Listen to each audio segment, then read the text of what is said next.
Bonjour à tous, dans cette vidéo, je vais parler de la confiance en soi, de l'estime de soi et de la connaissance de soi.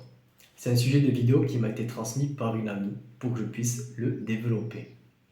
Donc, on pourrait voir trois sujets différents, mais les uns peuvent découler des autres. Et donc, par la suite, je vais approfondir chaque thème avec une série de 4 vidéos, mais aujourd'hui, je vais vraiment parler des trois ensemble.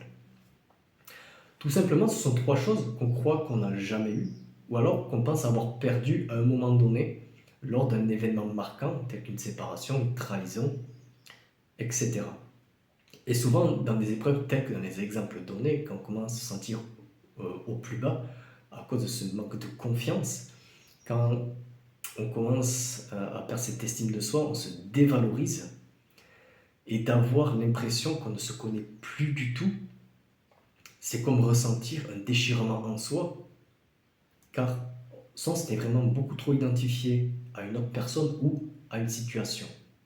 Et quand on rencontre des personnes qu'on croise, des personnes qui peuvent peut-être nous faire des compliments, nous dire des choses, on a cette tendance à se mettre sur la défensive, à ne pas accepter ce qui est dit, car à ce moment-là, on a l'impression de ne pas le mériter, car on est vraiment perdu. Alors qu'en réalité, ce ne sont que des schémas que nous répétons sous des formes différentes. Voilà donc le jeu du mental égo. Maintenant, nous devons remonter jusqu'à la source, à la cause. Donc on peut avoir deux choix à faire. Le premier qui est de vouloir continuer à souffrir, ou le deuxième qui est de vouloir guérir véritablement. Donc si nous choisissons la première option, qui est de continuer à souffrir, mais nous continuerons à répéter les mêmes schémas jusqu'à temps que l'on comprenne. Si nous choisissons la deuxième option, qui est de vouloir guérir véritablement, alors quelque chose va se faire en nous, il va y avoir un déclic. Et on peut commencer à rencontrer des personnes, à discuter avec des personnes qui peuvent nous aider, car ce sont simplement que des aides, mais cela nous aidera à retourner en soi, à pouvoir commencer à plonger en soi et à trouver les réponses là où elles sont. Plus on commencera à aller en nous, à nous nettoyer, à nous purifier et à lâcher toutes ces croyances limitantes.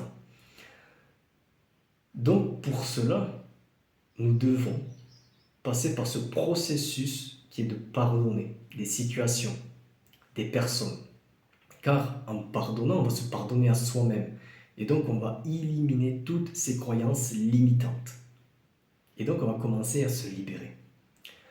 Là, on va commencer à retrouver petit à petit de la confiance en soi, de l'estime de soi, et on va savoir qui on est vraiment, donc la connaissance de soi. Car on va chercher au bon endroit, on va commencer à s'accepter vraiment et accepter tout. Et surtout, on va commencer à prendre conscience de qui on est réellement, véritablement. On pourra ensuite l'étendre et le faire rayonner. Au fur et à mesure de ce processus, on sera beaucoup moins impacté par des situations, voire à la fin, on ne sera plus du tout impacté. Et ça ne se reproduira plus du tout. Donc voilà la fin de cette vidéo, qui va être une série de 4 vidéos, comme expliqué au début. Donc n'hésitez pas à me transmettre des sujets de vidéos pour que je puisse les développer. À bientôt.